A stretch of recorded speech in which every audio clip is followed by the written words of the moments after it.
பொண்ணு புதுசா இருக்கு. என்னடா பொண்ணா? தம்பி, நீ 10 பரோட்டா சாப்பிட்டா அவளுக்கு ஒரு முட்டை கொடுத்துக்கலாம்.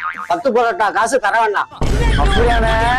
தம்பி, நீ அப்படி 10 பரோட்டா சாப்பிடலாம், 20 பரோட்டாக்குள்ள காசை கொடுத்துட்டு போயிடலாம். அவளுக்காண்டி 10 பரோட்டா 10 பரோட்டா 30 பரோட்டா சாப்பிட்டு 3 முட்டை கொடுக்கணே.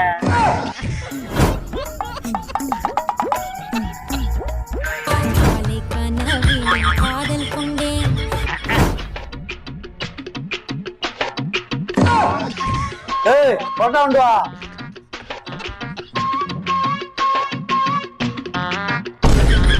ஆசா,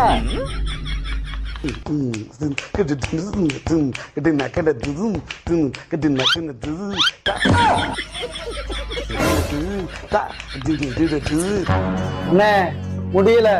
7 பரோட்டா சாப்பிட்டோம்ண்ணே. கையில முட்டை தரேண்ணே. கையிலையா? செருப்பால அடிப்பேன். பாசு சும்மாதான் இருக்காரு. அதனால போய் கையில முட்டை கொடுத்துருப்போம்.